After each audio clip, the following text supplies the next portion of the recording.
Hello वेंशियन and इजहन lover, welcome back to our channel. तो गाइज, आज हम अनहैप्पी मैरिज का नेक्स्ट पार्ट देखने वाले हैं। लास्ट पार्ट में हमने देखा कि जैन ने अपने सबसे अच्छे दोस्त लुबाई के बॉस को फोन पर बुरा भला कहा और उसकी इंसल्ट भी की। लेकिन जैन को ये नहीं पता था कि अपने सबसे अच्छे दोस्त का बॉस ही उसका फ्यूचर हस्बैंड होगा। तो चलो गाइज, इसके आगे क्या होगा आज हम इस पार्ट में जानेंगे। आई होप आपको आज का पार्ट अच्छा लगेगा। अपनी माँ की कब्र पर लगभग 1 घंटे तक रुकने के बाद फाइनली ईबो घर वापस लौट आया। उसने देखा कि उसका दोस्त सीचेन घर में उसका इंतजार कर रहा है। हालांकि ईबो को सब लोग गुस्सेल बॉस और डरावना कहते हैं, लेकिन उसका भी एक फ्रेंड है जिस पर वो बचपन से ही भरोसा करता है। आखिरकार ईबो भी एक इंसान है, इसीलिए उसका एक फ्रेंड होना कोई बुरी बात नहीं। सिचिन, मुझे याद है कि तुमने मुझसे कहा था कि तुम मुझसे मिलने नहीं आओगे, तो क्या हुआ? तुम अब यहाँ पर क्या कर रहे हो? क्या तुमने पहले ही अपनी जिद छोड़ दी है? ईवो ने अपने सबसे अच्छे फ्रेंड से कहा।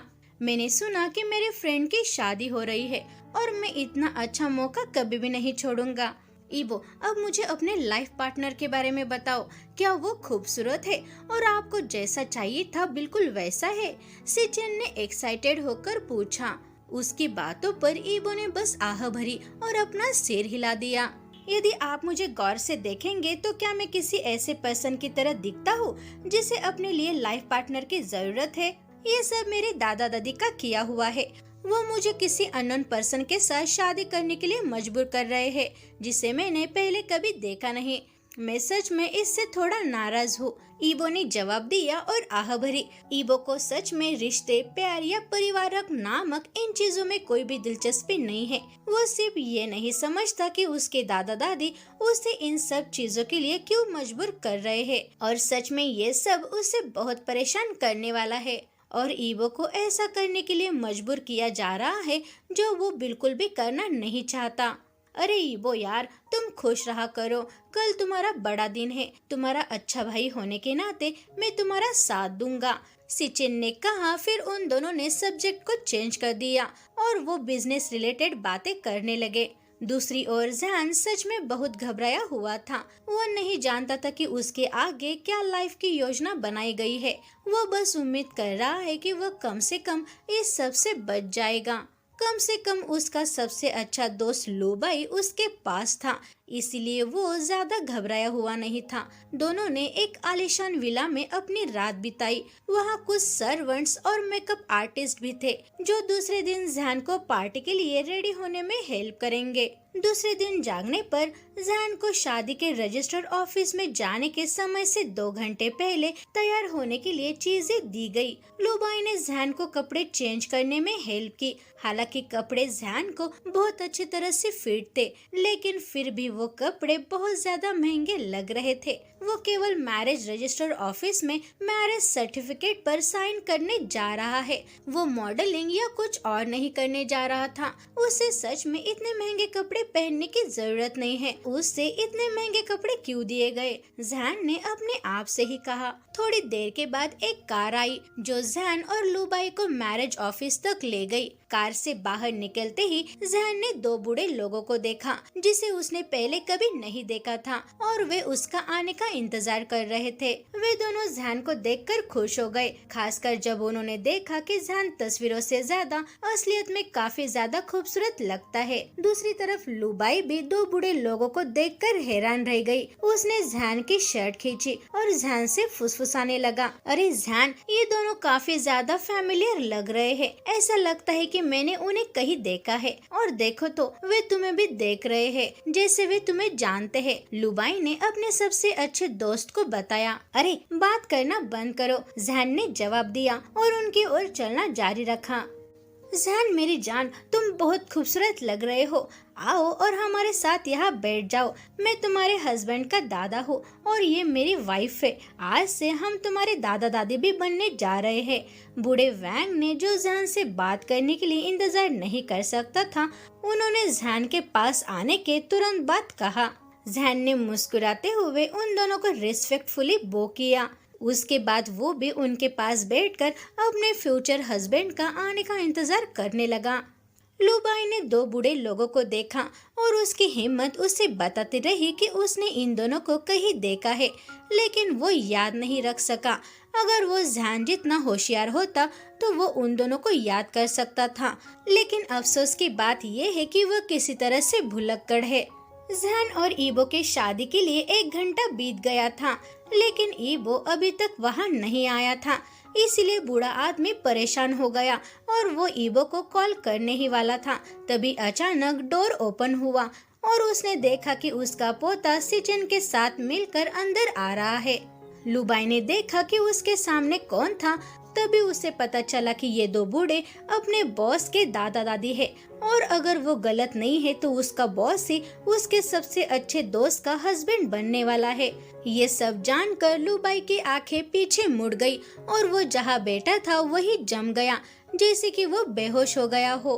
बूढ़ा वैंग अपने पोते के पास आया और उसे वहाँ खींच लिया जहाँ ज़ैन और ईबो की दादी खड़े थे। मुझे नहीं पता कि आप इतनी देर से क्यों आए। ये बिल्कुल भी अच्छा नहीं है कि आप अपने पार्टनर को इतनी देर तक आपका इंतजार करवाए। बूढ़े आदमी ने ज़ैन को पैर से देखते हुए ईबो से कहा। ईबो ने ज़ैन को देखकर अपनी आंखें रोल की। उसे बहकाने के लिए एक प्यारा लड़का ढूंढा है। वो इतनी छोटी चालों में फंसने वाला इतना चीप नहीं है। इस तरह के बेशर्म और प्यारे लड़के निर्दोष होने का नाटक करते हैं। उसने उन सभी को देखा है, इसलिए उससे दूसरे लोगों पर बिल्कुल भी भरोसा नहीं है। दादाजी, मुझे सच में इसकी कोई भी परवाह नहीं है। अब जब मैं यहाँ हूँ तो चलो इसे पूरा कर लेते हैं। मेरे पास यहाँ कुछ बेकार बातों में बर्बाद करने के लिए टाइम नहीं है। दादाजी, इसे याद रखो। वैसे भी मैं ये सब करना नहीं चाहता था। ईबो ने ज़ैन की ओर तेजी से देखते हुए जवाब दिया। ज़ैन इतना ब्रेव नहीं था कि सीधे ईबो की आंखों में देख सके, और ज़ैन का सबसे अच्छा दोस्त लुबाई जो अपनी ही दुनिया में खोया हुआ है, और वो किसी भी तरह ज़ैन को आराम देने के लिए उसके साथ नहीं है। ज़ैन इस बात पर उदास हो गया और उससे उस आदमी पर दया आ गई जिससे वो शादी करने वाला था। ऐसा लगता है कि उसे शादी करने के लिए मजबूर किया गया था, जबकि वो नहीं चाहता था। ज़ैन खुद कभी भी किसी की खुशी को नष्ट करना नहीं चाहेगा, लेकिन हाल ही की सिचुएशन ने उसे ऐसा करने पर मजबूर किया। हालांकि वो जिस आदमी से शादी करने वाला था वो काफी डरावना है, और ये क्लियर भी देखा जा सकता है कि वो उसे पसंद नहीं करता बल्कि वो उससे नफरत करता है। लेकिन सच कहे तो वो काफी ज्यादा हैंडसम है। ज़ैन ये अपने मन में सोच रहा था। ईबो, अपना मुंह संभालो। वो तुम्हारा हस्बैंड बनने वाला है। तुम्हें उसका रिस्पेक्ट करना चाहिए और उसके साथ अच्छा बिहेव करना चाहिए। अगर मैंने उससे कोई शिकायत सुनी तो मुझ पर विश्वास करो कि मैं क्या कर सकता हूँ। बूढ़े वैंग ने ईबो को वार्निंग दी। ईबो, जिसे अपने दादाजी की वार्निंग की कोई परवाह नहीं थी। मैरिज की प्रोसेस ज्यादा देर तक नहीं चली। 30 मिनट के भीतर वे पहले से ही पूरा हो चुके थे। इस पूरे समय ज़ैन ने एक शब्द भी नहीं कहा या उसने ईबो की ओर भी नहीं देखा। एक दूसरे को रिंग्स पहनाने के बाद ज़ैन ने अपने रिंग को छुआ और थोड़ा सा मुस्कुराया। जब ईबो ने ज़ैन की ओर देखा तो वो चिढ़ गया। तुम मेरे दादा दादी को स्टूपिड बना सकते हो, लेकिन मुझे नहीं। मैं तुम जैसे लोगों को अच्छी तरह से जानता हूँ। बाहर से सफेद कमल की तरह बिहेव करते हो, लेकिन अंदर से बहुत बुरे और गंदे हो। क्योंकि तुम मुझसे शादी करना चाहते थे तो मैं अब तुम्हारा जीवन नर्क बना दूंगा। ईबो ने चुपचाप कहा, लेकिन इतनी जोर से कि ज़ैन जो उसके पास खड़ा था सुन सके। ईबो की बातें सुनकर ज़ैन ने जोर से निगल लिया, लेकिन ज़ैन ने उसका कोई भी जवाब नहीं दिया और एक शब्द भी नहीं बोला। ईबो जो वहाँ से जा रहा था उसने अपने कदम रोक दिए जब उसने देखा कि उसका असिस्टेंट चकित होकर बैठा हुआ है। ईबो थोड़ा हैरान हुआ कि ये लड़का यहाँ पर क्या कर रहा है। क्या वो उसका पीछा कर रहा था? ईबो लुबाई के पास आया और उसे दूर खींचने से पहले उसका हाथ पकड़ लिया। ज़ैन जो ईबो के दादा दादी के साथ बात कर रहा था वो रुक गया और वो तुरंत उस दिशा में चला गया जहाँ उसके दोस्त को घसीटा गया था। बॉस, आप मुझे आलू की बोरी की तरह क्यों घसीट रहे हो? मेरे हाथों में दर्द हो रहा है, लुबाई ने चिल्लाते हुए शिकायत की। ईबो ने अपने असिस्टेंट की शिकायत को नजरअंदाज कर दिया और अपनी आंखें रोल की। तुम यहाँ क्या कर रहे हो? क्या तुम मेरा पीछा कर रहे हो? क्या तुम अपनी मौत की तलाश में हो? ईबो ने लुबाई से पूछा। नहीं बॉस, मैं आपका पीछा क्यों करूँगा? मैं तो अपने सबसे अच्छे दोस्त को उसकी शादी को रजिस्टर करवाने के लिए उसके साथ आया था। लू बाई ने तुरंत जवाब दिया। ईबो के कुछ बोलने से पहले ही जहान उनके पास आ गया। लू बाई, क्या तुम ठीक हो? जहान जो चिंतित था उसने अपने दोस्त को ऊपर से नीचे तक देखते हुए पूछा कि कहीं वो घायल तो नहीं है। इस पर ईबो की आईब्रोज रेज हो गई। वाह, क्या बात है! फाइनली जिस पर्सन ने उस दिन मेरा इंसल्ट करने की हिम्मत की वो सच में आप ही थे। आप तो अपने आप ही मेरे हाथों में आ गए। और दिलचस्प बात ये है कि आपने तो मुझसे शादी भी की। क्या अब हमें आपने जो मेरी इंसल्ट की उसका हिस्सा बराबर नहीं करना चाहिए? ये एक बेकार चीज है जिसे तुमने मेरा इंसल्ट करने की हिम्मत की। तुम में सच में कुछ बात है। ईबो ने अपने चेहरे पर मुस्कुराहट के साथ कहा। जहान अपने सबसे अच्छे दोस्त के पास चला गया। उसने कभी भी ये उम्मीद नहीं की थी या सपने भी नहीं सोचा था कि जिस पर्सन से वो शादी करेगा वो उसके सबसे अच्छे दोस्त का बॉस होगा। लेकिन ऐसा लगता है कि लाइफ ने सच में उसके साथ एक बुरा मजाक किया है और उसे बिना किसी चेतावनी के सीधे नरक की आग में धकेल दिया। बॉस, उसका ये मतलब नहीं था, वो केवल मेरे साथ मजाक कर रहा था, लू बाई कहते हुए हकलाने लगी। लेकिन वो जहान के सामने खड़ा हो गया। वो जहान को ईबो से बचा रहा था। इससे ईबो मुस्कुराया। लू बाई, तुम्हें मुझे उससे बचाने की कोई जरूरत नहीं है। मैं उससे नहीं डरता। चलो मुझे मारो। अगर तुमने मुझ पर हमला करने की कोशिश की तो मैं पुलिस को बुला लूंगा। जहान जिसने अपने सबसे अच्छे दोस्त को दूर कर दिया और उसने ईबो की ओर देखते हुए कहा कि जैसे वो उससे नहीं डरता। ओ, तो मैं देख रहा हूँ कि इन दोनों चूहों ने मेरे खिलाफ जाने का फैसला किया है। क्योंकि आप इतने ब्रेव है तो मैं बिना किसी दया के आप दोनों से निपटूंगा। ईबो ने अपने चेहरे पर मुस्कुराहट के साथ जवाब दिया। लेकिन जब उसने अपने दादाजी को अपनी ओर आते हुए देखा तो उसने अपनी हरकतें रोक दी। तुम लोग वहाँ पर क्या कर रहे हो? चलो चले, बूढ़े वैंग ने कहा। तुम लकी हो कि दादाजी आ गए, लेकिन ये अभी भी खत्म नहीं हुआ। मैं तुमसे बाद में निपटूंगा, इसलिए तैयार रहना, ईबो ने कहा और वहाँ से चला गया। जहान, तुम इतने ब्रेव कब से हो गए? हैरान होकर लू बाई ने जहान से पूछा। अरे यार, तुम क्या बात कर रहे हो? डर से लगभग मेरे पैर कांप रहे थे। जहान ने उसके सीने को छूते हुए जवाब दिया। ये डरावना आदमी सच में बहुत सीरियस लग रहा था जब उसने कहा कि वो उन दोनों को सबक सिखाने जा रहा है। जहान लगभग बेहोश हो गया था। अगर बूढ़ा आदमी उनके सामने नहीं आता तो वो पहले से ही बेहोश हो जाता। जहान, आज उसके साथ मत जाओ। चलो हम यहाँ से भाग जाते हैं। वो पागल बॉस सच में तुम्हें पीटेगा। क्या तुम्हें पता है वह सच में पागल है? लू बाई ने कहा और उससे उम्मीद है कि उसका सबसे अच्छा दोस्त उसकी बातों पर एग्री होगा। वो डरावना आदमी अच्छी तरह से जानता है कि दुश्मनी कैसे निभानी है।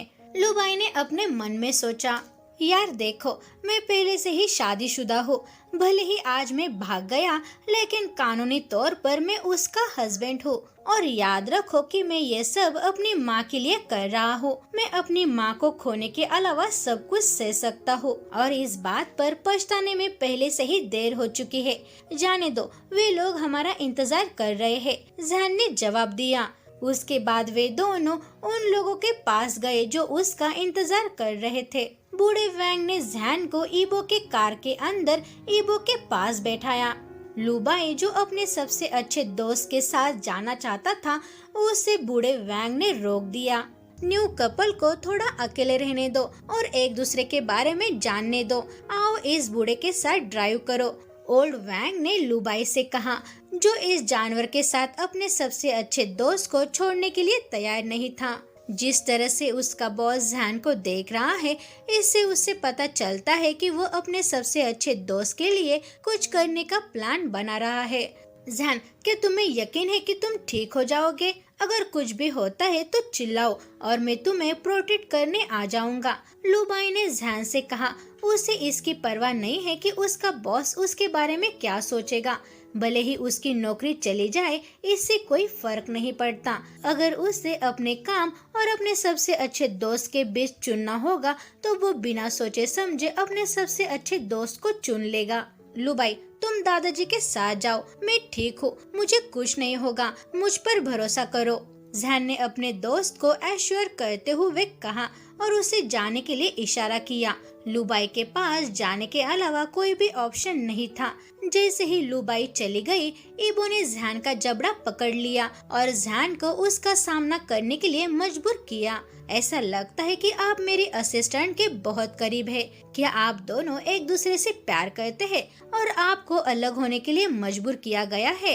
ईबो ने जैन से पूछा, जो दर्द से करा रहा था क्योंकि ईबो ने उसके जबड़े को बहुत कसकर पकड़ रखा था।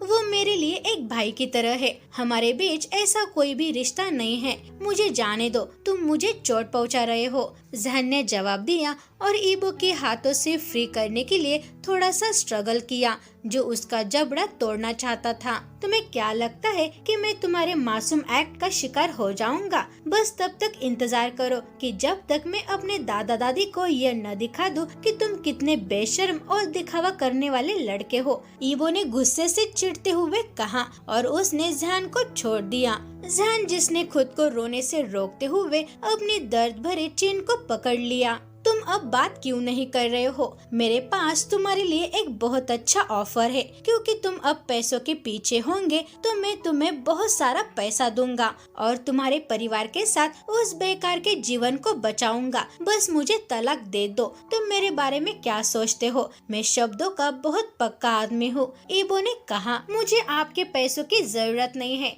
इसलिए इस बारे में भूल जाओ कि मैं कभी आपको डिवोर्स दूंगा। जैन, जो ईबो के शब्दों से आहत महसूस कर रहा था, वो चिल्लाया, वो गरीब हो सकता है लेकिन इससे किसी को उससे चीप नजर से देखने का कोई अधिकार नहीं मिल जाता। तभी ईबो गुस्से से जैन को थप्पड़ मारता है। जब तुम मुझसे बात कर रहे हो तो कभी भी मुझ पर अपनी आवाज मत उठाना, अगली बार इसे याद रखो। ईबो ने जैन को वार्निंग दी। जैन, जिसका चेहरा आंसुओं से भरा हुआ था, उसकी माँ ने उसे कभी भी थप्पड़ नहीं मारा था। पहले कभी भी उसे किसी ने भी थप्पड़ मारने की कोशिश नहीं की और आज उसे बिना किसी कारण के थप्पड़ मार दिया गया। अपने आंसू पोंछ लो, तुम अब बच्चे नहीं हो, तुम्हारी ये नकली आंसू मुझे पिघला नहीं सकती। ईबो ने गुस्से से कहा और दूर देखने लगा। अब उसने जैन की ओर नहीं देखा, जिसका गाल सूज गया था, लेकिन कुछ घंटे पहले ही वो बिल्कुल ठीक था, लेकिन अब वो पूरी तरह से रेड हो गया है। तो गाइज, आपको आज का पार्ट कैसा लगा? अच्छा लगे तो लाइक जरूर करना। तो मिलते हैं अगले पार्ट में, तब तक take care and bye bye.